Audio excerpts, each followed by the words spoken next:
जय माता दी साथियों। चैत्र नवरात्रि के 7वें पावन दिन पर माँ कालरात्रि की आराधना की जाती है।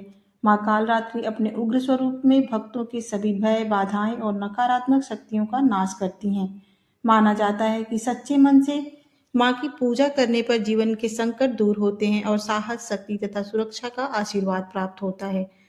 आज के इस विशेष प्रसंग में जानेंगे माँ कालरात्रि की दिव्य कथा, उनकी पूजा का महत्व और वह रहस्य जिसमें माँ शीघ्र प्रसन्न होती हैं। चैत्र नवरात्रि के 7वें दिन माँ दुर्गा के सबसे रौद्र और शक्तिशाली स्वरूप माँ कालरात्रि की पूजा की जाती है। इन्हें शुभंकरी भी कहा जाता है क्योंकि इनका रूप भले ही भयानक हो, लेकिन ये सदैव शुभ फल देने वाली हैं। माँ कालरात्रि स्वरूप और परिचय। माँ कालरात्रि का स्वरूप अंधकार के समान काला है, जो अज्ञानता के विनाश का प्रतीक है।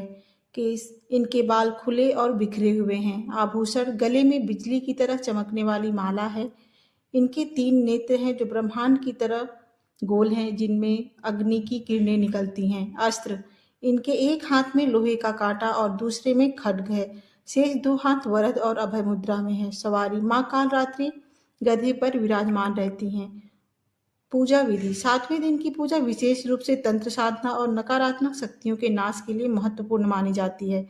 शुद्धिकरण, प्रातः काल स्नान के बाद लाल या काले रंग के वस्त्र धारण करना शुभ माना जाता है। पूजा स्थापना। माँ की प्रतिमा के सामने घी का दीपक जलाएं। विशेष भोग। माँ कालरात्रि को गुड़ का भोग अत्यंत प्रिय है। गुड़ या गुड़ से बनी मिठाइयाँ अर्पित करें। एकाग्रचित होकर मंत्र का जाप करें। आरती और दान। पूजा के बाद गुड़ का प्रसाद ब्राह्मणों या जरूरतमंदों में जरूर बांटें। महत्व और लाभ। भय और बाधाओं का नाश। माँ कालरात्रि की पूजा से भूत प्रेत, अकाल मृत्यु और शत्रुओं का भय समाप्त होता है। ग्रह बाधा। शनि और राहु केतु जैसे क्रूर ग्रहों के दोषों को शांत करने के लिए इनकी पूजा अचूक मानी जाती है। पौराणिक कथा।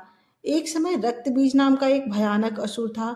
उसे वरदान प्राप्त था कि उसके रक्त की एक भी बूंद एक समय रक्तबीज नाम का एक भयानक असुर था। उसे वरदान प्राप्त था कि उसके रक्त की एक भी बूंद अगर धरती पर गिरेगी तो उससे ठीक वैसा ही एक और राक्षस पैदा हो जाएगा। इस कारण उसकी सेना अनंत होती जा रही थी और देवता उसे हराने में असमर्थ थे। जब रक्त बीज का अत्याचार बढ़ गया तब भगवान शिव के अनुरोध पर देवी पार्वती ने अपनी शक्ति से कालरात्रि को उत्पन्न किया। युद्ध के दौरान जैसे ही मां तलवार से रक्त बीज का वध करती हैं, उसका सारा रक्त गिरने से पहले ही अपने मुख में भर लेती। इस प्रकार रक्त बीज का अंत हुआ और सृष्टि को उसके आतंक से मुक्ति मिली। आध्यात्मिक ऊर्जा। योगियों के लिए यह दिन सहस्त्र चक्र के जागरण का समय होता है, जिससे साधक को सिद्धियां प्राप्त होती हैं। उम्मीद करती हूँ आपको ये वीडियो अच्छी लगी होगी। इसे अपने प्रियजनों के साथ जरूर शेयर करें और आपका अपना भक्ति चैनल श्री जी भक्ति भावना को सब्सक्राइब जरूर करें और कमेंट में जय माता दी जरूर लिखें। मिलते हैं अगली वीडियो में, तब तक के लिए राधे राधे।